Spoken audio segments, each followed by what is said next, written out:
So Amy is an independent curator, artist, and writer based in San Francisco. She's also on the board of directors of the Friends of the Eshell Museum that helps preserve indigenous Guatemalan weaving traditions. She's a regular contributor to Fiber Art Now magazine. Amy has been awarded artist residencies and has exhibited in numerous group and solo exhibitions throughout the US. She began her career in museums at the Children's Museum of Pittsburgh, Pennsylvania, where she was a coordinator of a makerspace. She's the former curator of exhibitions at the San Jose Museum of Quilts and Textiles. That's where I met Amy. She was there from 2016 to 2022, and she had organized many shows themed around fashion, world textiles, and especially contemporary fiber art. Amy received her MFA in fibers from Cranbrook Academy of Art and her BFA from Massachusetts College of Art and Design. And so we are very pleased to welcome Amy DiPlacido to talk about textile arts and the connection to English language arts. All right, Amy. Well, thank you so much, Ruby, for that wonderful introduction. And before I begin, can everybody see my screen okay? Yeah, okay, great. So I just want to start off by thanking Devin Hess, Ruby Ming, and San Jose Museum of Quilts and Textiles for graciously having me present to you for the next 3 days. It is my absolute pleasure to be here today, and I just want to thank you all for being here on this lovely July morning on your summer break. And while not in my biography that Ruby read, I just want to mention that before I became a curator, I was actually an educator myself. I taught art to kindergartners to 8th grade at Carden Academy of Almaden, which is in San Jose. And I saw each class once a week for 1 hour, and the culmination at the end of the school year was having a school-wide art show and fundraiser. So I understand educators, and I'm hoping that whatever I talked about today can translate into some really creative art projects that you can integrate into your classroom. As Ruby mentioned, I also got my start in museum work at the Children's Museum of Pittsburgh, and I'm just thrilled to be talking with you all teachers. Finally, I'd just like to add a note of the structure of the presentation and the contents. I'll be talking with you for about 45 minutes, and then we'll have hopefully 15 minutes of Q&A and discussion at the end. My presentation will consist of well-known works from art history, artists that I've had the opportunity to personally work with during my time at San Jose Museum of Quilts and Textiles, and also works from the permanent collection of the museum, which has an emphasis in fiber art from Northern California, where our museum resides. And a fun fact about me is that I once took a yoga class whenever I was living in Pittsburgh, Pennsylvania, a Bikram yoga class, and Jack Black was there practicing yoga with me. So that was really fun for all the teachers and students in the class. So today we'll be talking about themes from English language arts like storytelling, narrative, language, poetry, and interpretation. And we'll begin with the Bayou Tapestry, which is perhaps one of the first documented examples of storytelling, which still exists today. The tapestry itself depicts the lead up to the Norman invasion of England in 1066 and concludes with the Battle of Hastings. Worth mentioning is the town of Bayeux, located in France. It's 4 miles from the coast of the English Channel. Although the tapestry tells the story from the point of view of the conquering Normans, it is now widely accepted to have been made in England. There's also been some controversy or unclear details about the tapestry's origins, but is now believed to have been commissioned by the Bishop Odo of Bayeux, William the Conqueror's half-brother, and intended to legitimize the Norman power in England. Because most people in the 11th century were illiterate, this told the story of the coronation, war, and victory through images with some Latin. Interestingly, Otto is depicted holding a club as he wasn't permitted to shed blood as a bishop. Not only is it a magnificent work of art, but it gives us insight into 11th century warfare. For example, we see an overlapping shield technique to create a defensive wall used by the soldiers. King Harold being struck in the eye by an arrow and ultimately his death and even Halley's Comet, which was believed to be an omen or premonition of some sort, all depicted by embroidery. The cloth consists of 58 scenes in total, using the icon of the tree as a way to break up different scenes. It is also called England's first comic strip due to its use of narrative. It is 20 inches wide and a whopping 230 feet long. The Bayou Tapestry actually isn't a tapestry at all. Textile artists clarify that a tapestry needs to be woven, usually on a loom, and features the weft or horizontal threads more than the warp of the tapestry, more than the other, so it can depict representational imagery. However, some large textiles are loosely called tapestries that are not woven. And in the example of the Bayou Tapestry, it is completely embroidered. So to create this, the makers were using a needle and woolen yarn, and mostly likely stretched linen with an outline of the shapes and characters to tell a story. And now to fast forward 900 years, I want to next speak about the Bible quilt by Harriet Powers. Harriet Powers was born into slavery and lived near Athens, Georgia. In 1886, when Harriet was 49 years old, she had finished her first quilt to exhibit at the Clark County Cotton Fair. Her works were preserved today as remarkable pieces of both folk art, storytelling, and history. This Bible quilt has also been called a sermon in patchwork, and it is truly unique in how it is arranged and breaks with the typical storyline. In the top row, we see Adam and Eve in the Garden of Eden in the left corner. Adam and Eve with their son Cain in the middle with Satan on the right. In the middle row, Cain murders his brother Abel. Cain is redeemed with a new family, Jacob's dream, and the baptism of Christ.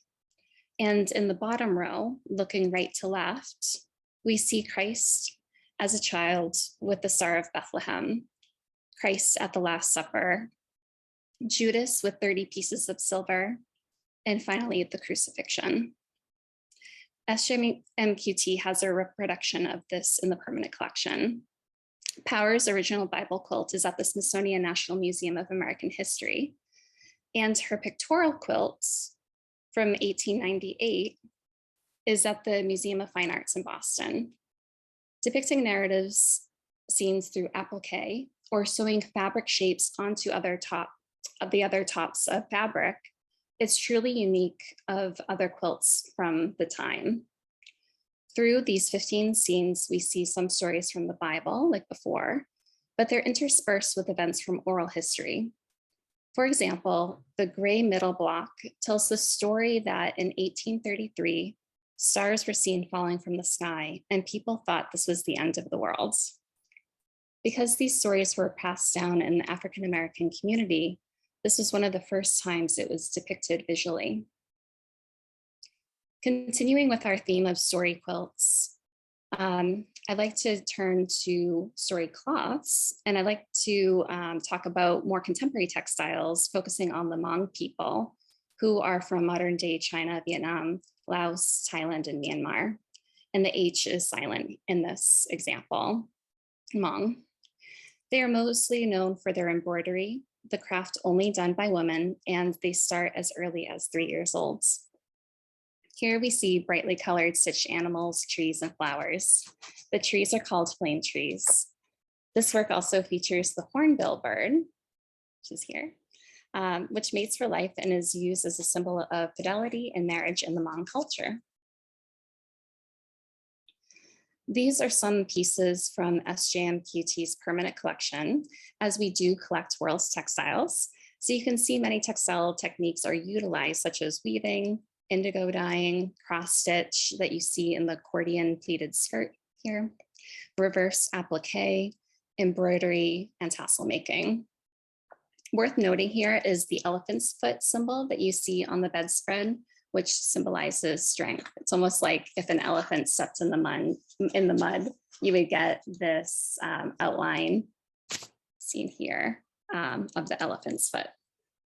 Because the Hmong original language was lost due to many iterations of persecution and migration, these symbols and embroidery have huge meaning in their culture. The Hmong played a critical role in helping the US in disrupting communist North Vietnam in intelligence and rescuing downed American pilots. After the war, many Hmong were forced to flee their homes out of fear of retaliation, seeking shelter in refugee camps in Thailand. So in adding to these rich textile traditions, these story cloths originated in refugee camps to keep alive the political history and folklore of the Hmong people. Here you can see the detailed embroidery here on the right. And you can really see these tiny stitches that are just absolute perfection in my opinion. In many story cloths, you see daily Hmong life before the war, farming and weaving that you can see in here.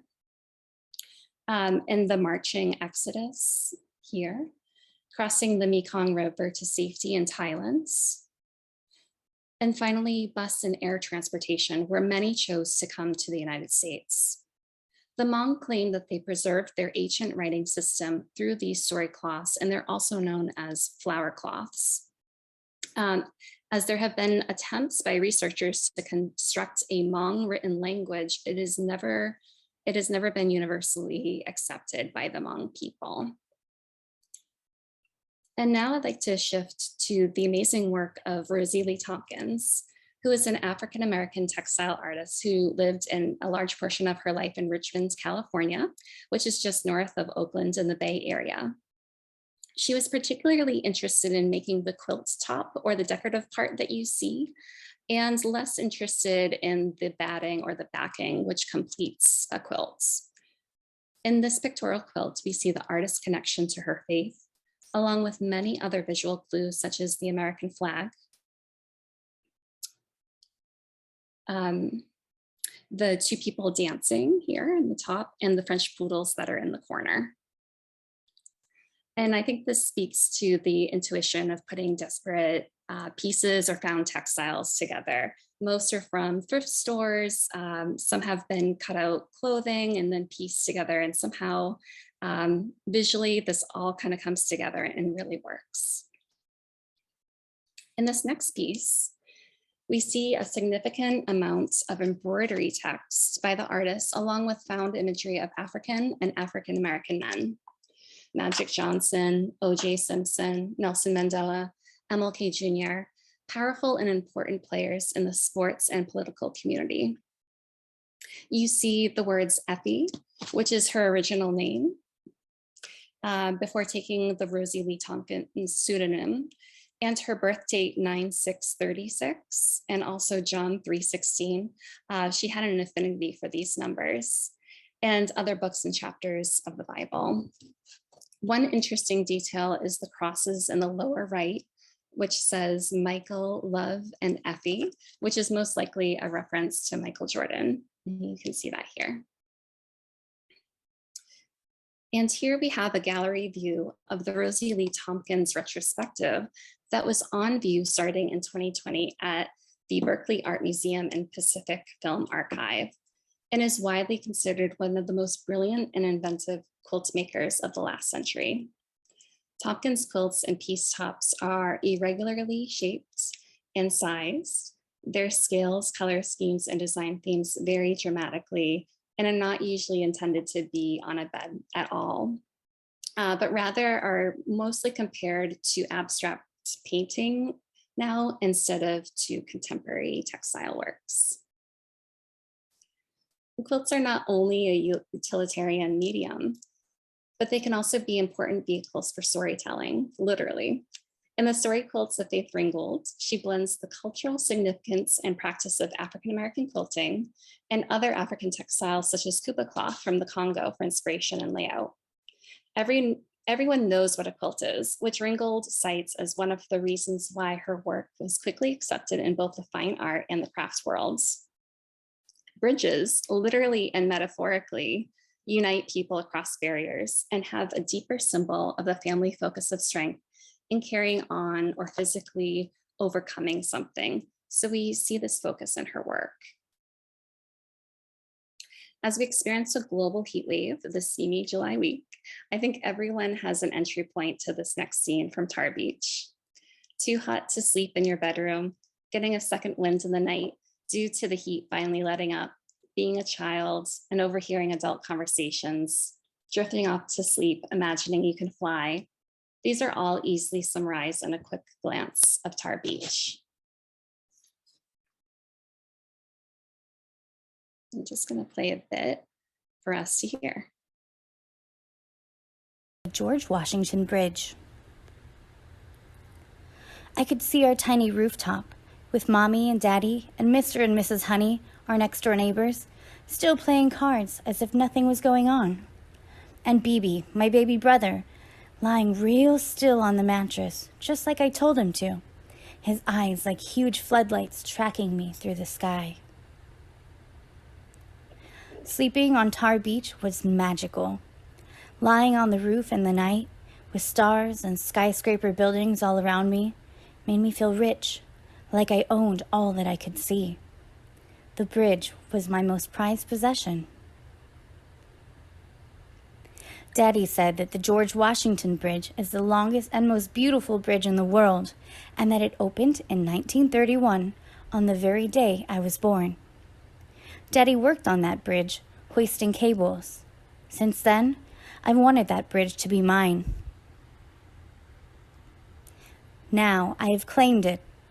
All I had to do was fly over it for it to be mine forever. I can wear it like a giant diamond necklace, or just fly above it and marvel at its sparkling beauty. I can fly, yes, fly. Me, Cassie Louise Lightfoot, only 8 years old and in the 3rd grade, and I can fly. That means I am free to go wherever I want for the rest of my life. Daddy took me to see the new Union building he is working on. He can walk on steel girders high up in the sky and not fall. They call him the Cat. But still, he can't join the Union because Grandpa wasn't a member. Well, Daddy is going to own that building because I'm going to fly over it and give it to him. Then it won't matter that he's not in their old union or whether he's colored or half-breed Indian, like they say. He'll be rich and won't have to stand on 24-story high girders and look down. He can look at his building going up. And Mommy won't cry all winter when he goes to look for work and doesn't come home. And Mommy can laugh and sleep late like Mrs. Honey, and we can have ice cream every night for dessert. Next, I'm going to fly over the ice cream factory just to make sure we do. All right, so that gives you an idea of Tar Beach. Many of you educators might already be very familiar with it. Like Cassie Louise Lightfoot has a dream to be free and go wherever she wants for the rest of her life. And one night up on Tar Beach, the rooftop of her family's Harlem apartment building, her dreams all come true. The stars lift her up and she flies over the city, claiming the buildings, bridges, and the city as her own.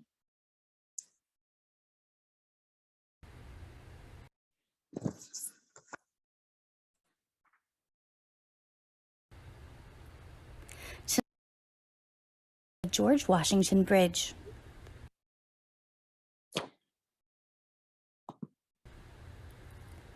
I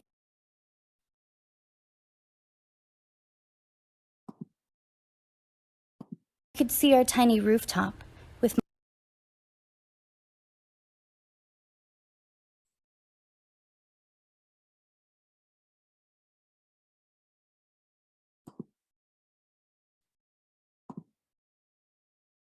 Okay, sorry about that. Okay, so to focus back on the San Jose Museum of Quilt permanent collection, I want to introduce you to the work of Dorothy Vance, a quilter who uses sing-songy quotes in her work with people around a common theme. Vance tells a story in a nonlinear way, but in this regard, you can pick and choose your own adventure. The title for this quilt on the subject of religious figures in history, literature, and comic strips shows the quilter's propensity for the pun. In her submission to the 2004 Marin Quilt and Needle Arts Show, where this entry won 3rd place in its class, she wrote, "I must make it up as I go along, or it loses its punch for me." This quilt consists of 42 applique and stitched panels, one for each president of the US. It won Best of Class in the same Needle Arts show, the only juried show that she entered. Starting with this quilt, Dorothy made little books by taking the panels to the copy store before stitching them up, making color copies of each panel, and binding the pages to make a book, creating a present for family and friends. A quilt book of presidents had a page of acknowledgements in the back. Hurrah for Benjamin Franklin's best idea, the public library. Thank you, librarians, for heading me in the right direction of the children's book section. Fun and informing. Now that you know Dorothy Vance's style, a common thread quilt on the right, I'll ask the audience to solve the puzzle that Dorothy Vance left behind for us. What is the unifying factor that brings together these characters from history, movies, and pop culture? If you think you know the answer, I'm going to ask you guys to put it in the chat. And on to the left, and what could be more reasonable than making a quilt on the subject of beds, sleeping, dreaming, snoozing, snoring, and other activities that occur under a quilt? Sleepers are also known for another name, the cross ties on a railroad track. So there is no length too far for Dorothy Vance to stretch to make a play on words.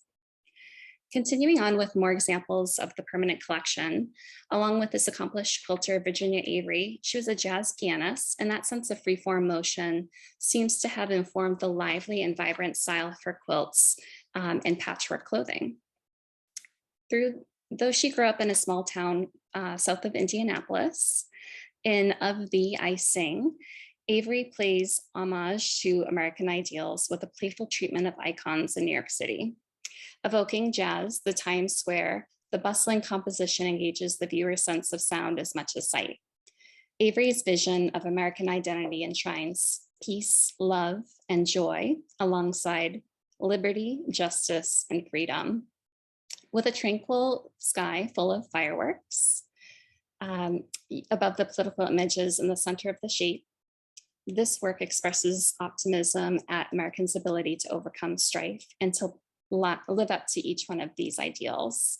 And we actually hung this quilt in the 40th anniversary exhibit at SJMQT, and we chose to just lay this out on a wall. Even though it is a physical cape, we chose not to put it on the mannequin, just so you can see this beautiful composition that Virginia Avery has made for us. Susan Friedland's installation project, Practice, consists of a large textile fragment as well as a set of smaller fragments that are meant to be picked up, inspected, read, and moved around. The smaller fragments are a visual response to information Friedland collected over 8 months from friends and family. The main motivation of the request for information was to find out what serves as a central theme in people's lives in the way that spiritual practice does for many, including the artist. The fundamental idea for this work came from questions that arose in the practice of Zen Buddhism. For example, what role do concepts play in the structure that people use to navigate their everyday life? Practice seeks out to the simplicity underlying the conceptual structure presented in each individual's quotations. Continuing with highlights from the collection and an homage to an athlete, this quilt was made in memory of Satchel Paige, who was an African-American baseball player. Paige was the first Black pitcher to play in the American League and was the 7th Black player to play in the Major League Baseball.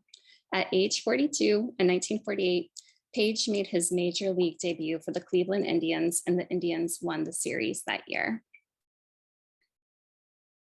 Shifting to work that is now on view at San Jose Museum of Quilts and Textiles is the Artist in Residence program, Kiana Hornaman's. This artist uses deconstructed text to employ politically charged writing such as news articles, propaganda, or feminist poetry. The writings are transformed into patterns using the smooth curves of Persian calligraphy. While the artist feels that this text is associated with fear and terror in the current political climate of the Western world, these patterns consume the space to confront the viewer, which she creates by laser cutting felts.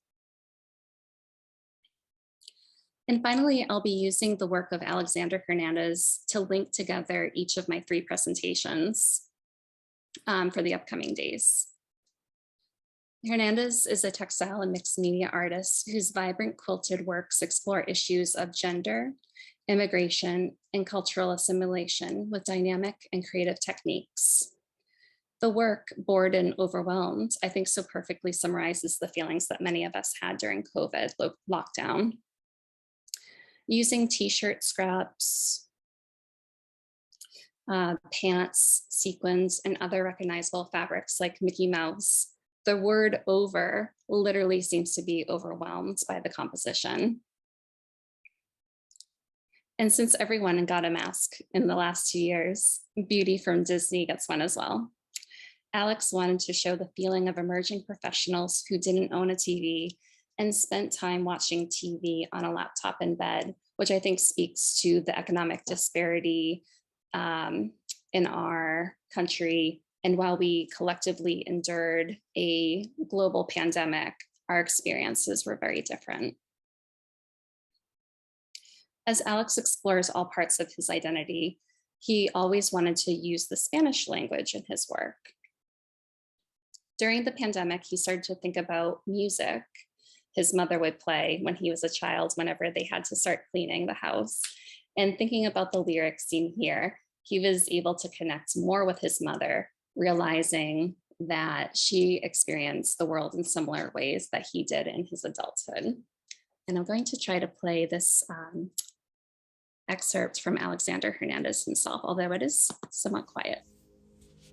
Always Thinking About Yesterday is part of a yet untitled series I'm currently working on about Mexican song lyrics. During a breakup, I rediscovered all these songs that my mother would listen to when she was cleaning the house. And these songs all used to annoy me as a kid because she would wake me up at 7 in the morning with all these sappy songs. But as I've grown older, I have come to understand my family's immigrant experience through song.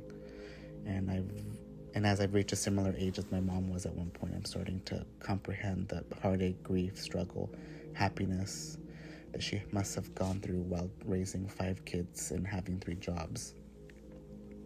I have not just reconnected and shared experiences with my mom, but I also rediscovered the Spanish language, as many first-generation Latin Americans growing up in the U.S. have.